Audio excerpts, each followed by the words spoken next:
Bharatiya Janata party के कारकुन और उसके समर्थक और उसके अलावा इस भारी तादाद में आप इतनी देर से यहां इंतजार कर रहे थे। सबसे पहले तो आपका शुक्रिया अदा करना है, आपका मैं बहुत मुतज़र हूं। आपने इतनी देर तक इंतजार भी किया और जैसा अभी दिलीप सिंह जी कह रहे थे कि पहाड़ों से आकर के यहां पर पहुंचना और फिर वापस जाना कोई आसान काम नहीं रहता। तो दोस्तों, इन खूबसूरत हसीन पहाड़ों के साए में और दरियाए चनाब की लहरों के मधुर संगीत के बीच में मैं जब भी आपके बीच पहुंचता हूं तो एक अजीबोगरीब एहसास और अजीबोगरीब अनुभूति का एहसास होता है। और वो महज इसलिए नहीं कि मैं भी आपकी तरह यहां का बाशिंदा हूं, इसी धरती की औलाद हूं, इन्हीं पहाड़ों में मेरा भी गांव बसता है, बल्कि इसलिए भी कि जैसे शक्तिराज जी कह रहे थे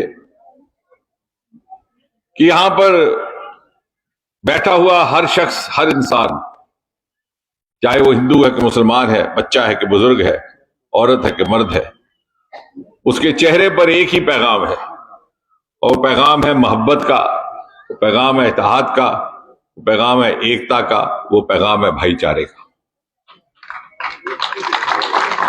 और जहां भी आपने देखा मेरे खैर मकदम के लिए ये चौधरी साहब अपना दस्ता लेकर आए तो किस शान से सफेद साफे इनके हवा में लहरा रहे थे, अपने वजूद की तस्दीक कर रहे थे। वहां दूसरी ओर रिवायती लिबास में हमारी बहनें अपनी आस्था का परिचय दे रहे हैं। जहां अभी आपने सुना मस्जिद का आसान था, वहीं दूसरी ओर सुबह की आरती की पूजा। और ये मंजर, ये दृश्य कहीं देखना है, इसका दर्शन करना है तो वो महज और महज डोडा में मुमकिन है। और ये खासियत है इस खित्ते की, जिसके लिए मुल्क भर में इसका एहतराम किया जाता है, इसका जिक्र किया जाता है। और हम सब पर यह बात आयद होती है, ये जिम्मेवारी, कि हम इसी शिनाख्त को, इसी मजमूई तहजीब को जिंदा भी रखें और दुनिया के आगे मिसाल बन करके भी रहें। लेकिन अफसोस इस बात का है, जैसे दिलीप जी जिक्र कर रहे थे, कि 2014 से पहले 65-70 बरस जो आपने यहां से मुंतखब करके नुमाइंदे भेजे, चाहे एमएलए थे, चाहे एमपी थे, उन्होंने फिर मुड़कर ना देखा और वो सारा काम हमारे हिस्से में आया। मैं इसको अपना खुशकिस्मती समझता हूं इस टोली की कि परमात्मा ने हमारे जिम्मे रखा था। इसलिए शायद उनको ये ना सोच आई कि वो अपने घर की तरफ भी मुड़ करके देखते। और फिर हिमाकत ये कि कांग्रेस नेशनल कॉन्फ्रेंस, जिसने 70-70 साल, 65-65 साल मरकज में भी हुकूमत की, रियासत में भी हुकूमत की, और अगर आप पीछे नजर दौड़ाएं तो सन 1947 से लेकर के आज तक कोई ऐसा दौर ना गुजरा जब डोडा से मुंतखब एमएलए, एमपी रियासत में किसी आला मकाम पे ना रहे हों, मिनिस्टर ना रहे हों, मरकज में मिनिस्टर ना रहे हों। लेकिन आज जब आपने उनको वोट के ताकत इस्तेमाल करते हुए हमको मौका दिया, उनको बाहर कर दिया, तो आकर के मगरमच्छ के आंसू रो रहे हैं और कह रहे हैं कि डोडा का कुछ नहीं हुआ। अब भाइयों, आप मुझे बताएं, वो क्या इल्जाम तराशी अपने आप पर कर रहे हैं, किस पर कर रहे हैं? जिम्मेवारी तो उनकी है जो 1947 से लेकर के 2014 तक यहां के नुमाइंदे होने का दावा करते रहे, यहां के आवाम को ठगते रहे, बार बार मुंतखब होकर के मिनिस्टर बनते रहे, मरकज में भी रियासत में भी। और अगर आज उन्हीं को लगता है कि उनके मुताबिक इस खित्ते की उस तरह से तरक्की ना हो पाई जैसे होनी चाहिए थी, तो मुझे लगता है कि हिसाब भी उन्हीं को देना होगा। और फिर बददिमागी ये कि ये कहा जाता है कि 14 के बाद कुछ नहीं हुआ। हम किस दौर में से गुजर रहे हैं? ये तर्क का दौर है, ये सबूत एविडेंस का दौर है, ये इंटरनेट का जमाना है। इससे पहले कि कोई लीडर अपनी तकरीर मुकम्मल करता है, ये छोटा सा बच्चा अपने मोबाइल से निकाल कर तस्दीक कर लेता कितना झूठ बोला, इसने कितना सच बोला। जहां हम खड़े हैं इसके थोड़ी ही दूर पर वो पुल हुआ करता था गणपत। बरसों तक उसका ये लतीफा मशहूर रहा कि 2 खंबे बन गए लेकिन मिलन ना हो पाया। वो मिलन करवाने का काम हमने करवाया 2014 के बाद। जाकर के देख लीजिए उस पुल पर, पुल झूठ तो नहीं बोलता। आप कह रहे हैं 2014 के बाद कुछ नहीं, और जो पहले किया था हमने किया। ये जो फुटप्रिंट है, जो निशान है जमीन पर, धरती पर, ये खुद गवाह है कि क्या हुआ और क्या नहीं हुआ। आपकी बगल में मेडिकल कॉलेज है। पूरे हिंदुस्तान में वाहिद एक लोकसभा कॉन्स्टिट्यूएंसी है जिसमें पिछले 8 वर्षों में 1 नहीं, 2 नहीं, बल्कि 3 मेडिकल कॉलेज आए। एक डोडा में, एक उधमपुर में, कठुआ। आखिर कहीं ना कहीं तो मशक्कत की गई होगी, कहीं ना कहीं तो मेहनत की गई होगी, किसी ने तो जद्दोजहद की होगी। और जो लोग इतने हुक्मरान रहे 60 65 साल, वो भी तो कर सकते थे। अभी शक्तिराज जी जिक्र कर रहे थे,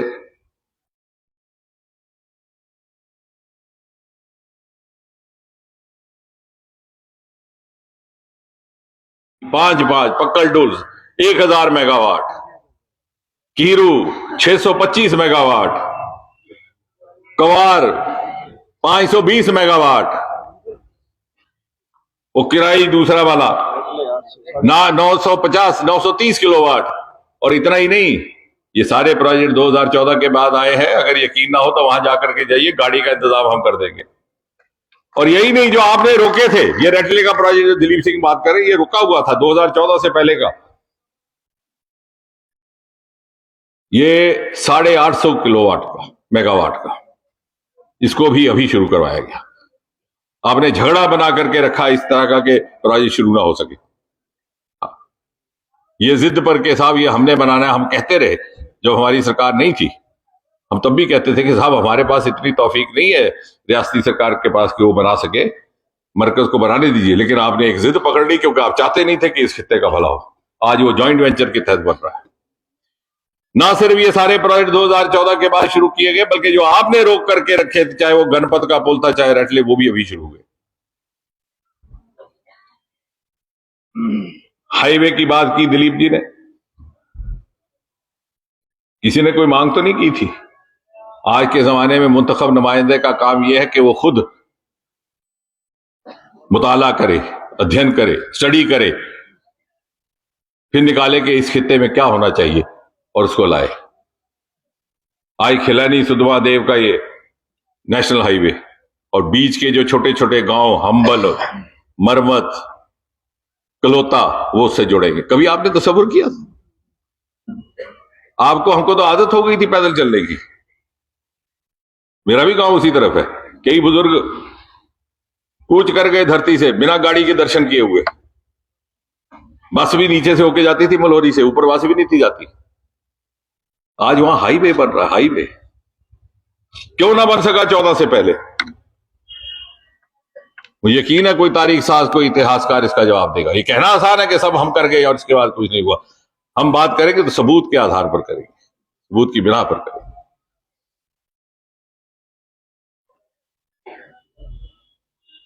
बल्कि आपने तो अपने जो पुश्तैनी गांव थे, पुश्तैनी कस्बे थे, उनकी भी परवाह नहीं की। वो भी काम हमारे जिम्मे आया और हमें खुदा का शुक्र है कि खुदा को हम पर इतना एतमाद था कि उसे ये यकीन था कि भाई जो शाह से जन्मे हैं उनके बस की बात नहीं, आप जाकर के करिए, आप कर पाएंगे। गंडोह में सबसे पहला डाकखाना हमारे दौरान खुला 15-16 में। दिलीप सिंह जी ने वो मशवरा दिया और पहली branch state bank of India की भी वहां पहली बार अब खुली है।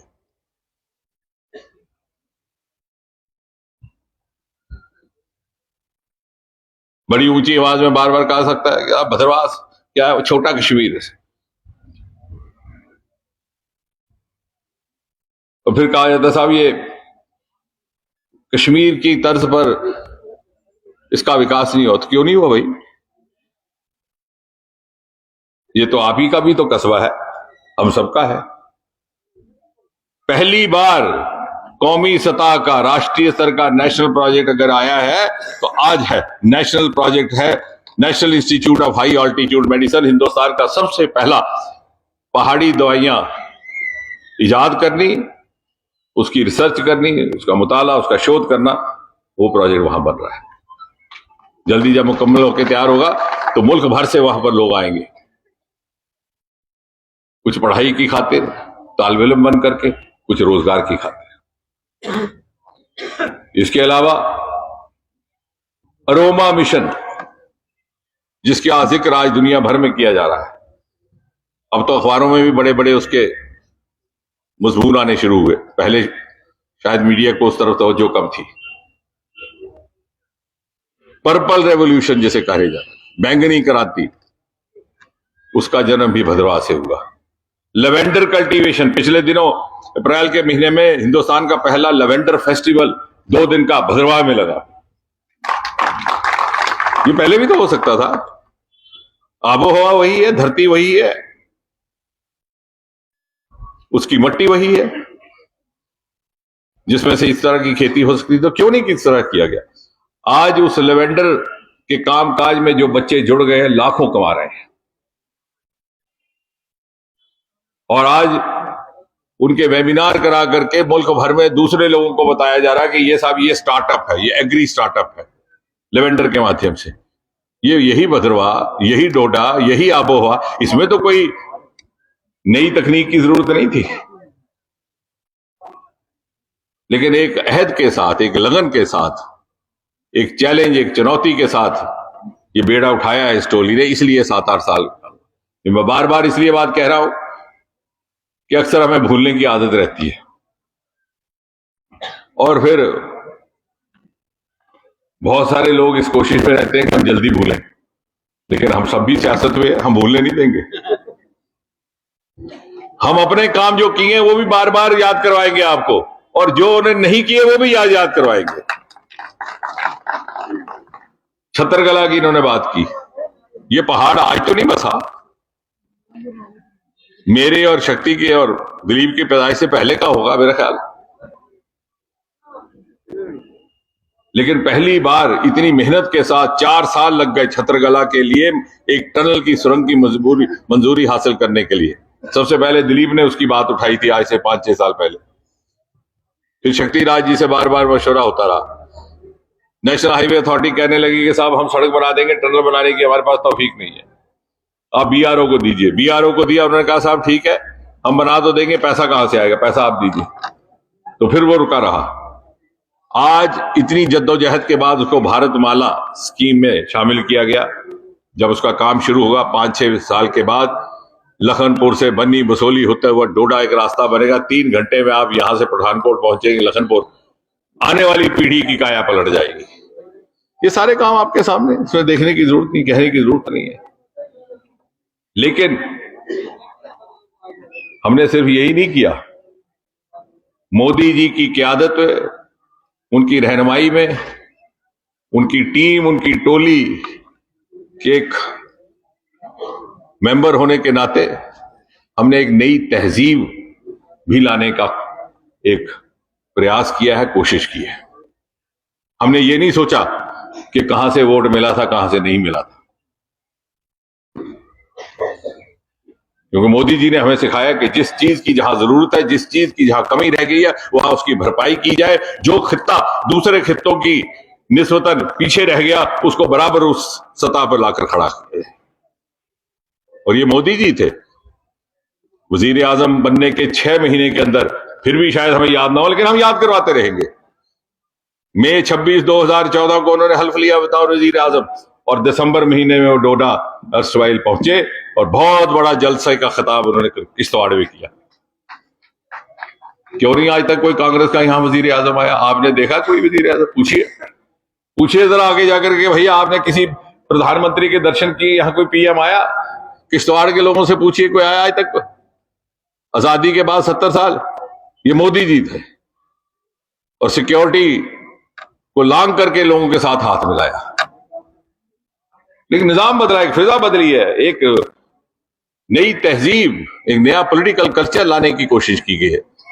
जहां काम किया गया वहां साथ साथ हमने अपनी फितरत बदलने की भी और मुआशरे की फितरत बदलने की भी कोशिश की है।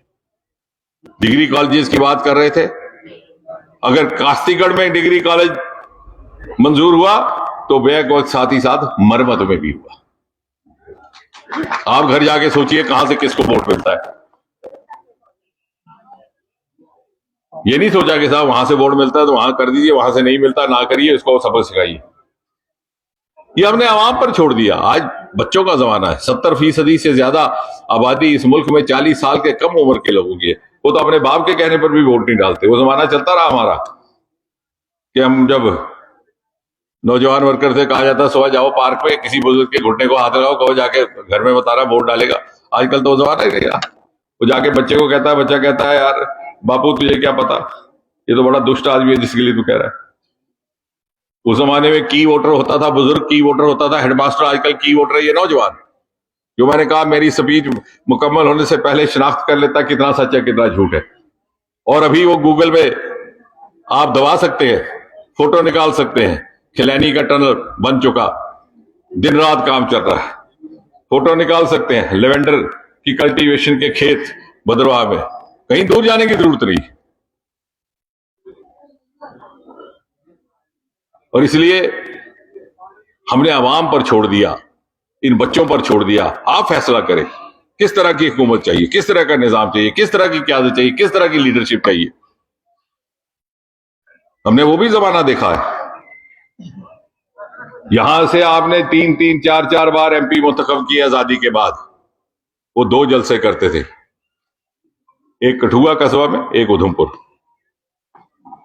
और डोडा और रामबन में महज पैगाम जाता था या पोस्टर के खड़े हो गए आप वोट डाल दीजिएगा, और आप वोट भी डालते थे। लेकिन अब वो पीढ़ी बदल गई है, ये बच्चे नहीं मानने वाले उस बात को। और इसलिए जो काम हुए हैं वो उस जज्बे के साथ हुए हैं। और ये सुनहरी एक दौर गुजर रहा है, क्योंकि मोदी जी ने वजीर आजम बनने के फौरन बाद ये कहा था कि मैं सारे मुल्क को एक सतह पे लाऊंगा। और नॉर्थ ईस्ट में उन्होंने कर दिखाया जिसकी उन्होंने हमें जिम्मेवारी दी थी। आज नॉर्थ ईस्ट में जो डेवलपमेंट हुई है, जो तरक्की हुई है, उसकी मिसाल हिंदुस्तान भर में दी जाती है। अगर वहां बदलाव आ सकता है तो यहां क्यों नहीं? वहां तो दहशतगर्दी भी किसी और तरह की थी, यहां वाली नहीं थी कि एक भाई सरकारी मुलाजिम है दूसरा मिलिटेंट है, फिर दूसरा मिलिटेंट वापस आके सरकारी मुलाजिम बन गया, सरकारी मुलाजिम मिलिटेंट बन गया। वहां सही मायने में दहशतगर्दी थी, बात करते करते खोखी निकालते थे। 4-4 महीने सड़कें बंद रहती थी, रोड ब्लॉकेड, खबर आती थी सिर्फ एनकाउंटर की। वहां के लोग बाहर नहीं आते थे इसी खौफ से कि ना मालूम बाकी मुल्क के लोग हमारे साथ किस तरह का सलूक करेंगे। आज देखिए उनके बच्चे हिंदुस्तान भर में घूम। वही हम यहां पर माहौल पैदा कर सकते हैं, क्योंकि मोदी जी ने हमें ऐसी एक फिजा दी है। और इसलिए हमारा सबका ये फर्ज है कि हम मोदी जी की रहनुमाई में जो उन्होंने हमें इस तरह की खास तवज्जो से नवाजा है, उसका फायदा लेते हुए एकजुट होकर के, और काम तो कभी खत्म होंगे नहीं। अब इतने सारे मेरे पास आगे मेमोरेंडम 5-6 हर में लिखा सड़क। मैंने पढ़ा, मुझे लगा कि मैंने तो आज तक कोई सड़क बनाई नहीं, लेकिन हकीकत है आबादी बढ़ेगी, कल का गांव आज का कस्बा होगा, कल का जंगल आज का गांव होगा, नई सड़कों की जरूरत पड़ेगी, नई नलके की जरूरत पड़ेगी, और यह सिलसिला जारी रहेगा। नहीं रहा तो फिर लीडर तकरीर किस बात की करेगा? वोट लेने किस मुद्दे को लेके जाएगा। लेकिन हमारे पास ये मौका है कि हम सब इस अहद के साथ, खासतौर से जो पब्लिक लाइफ से जुड़े हैं, चाहे हम डीडीसी में हैं, चाहे एमएलए हैं, चाहे एमपी हैं, और हम परमात्मा खुदा हमें इतनी समझ दे कि हम उस रास्ते और उस रवैये पर ना चले जिस तरह से कि हमारे पिछले एमपी और एमएलए चलते रहे,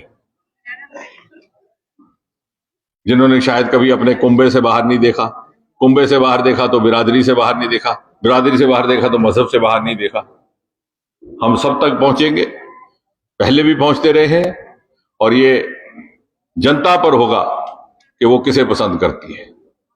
और इसी अहद के साथ आने वाले वक्त में, जैसे मोदी जी अक्सर कहते हैं कि आने वाला वक्त बहुत अहम रहने वाला है, 25 साल अमृतकाल, सन 2047 में जब आजाद हिंदुस्तान अपनी 100वीं सालगिरह मनाएगा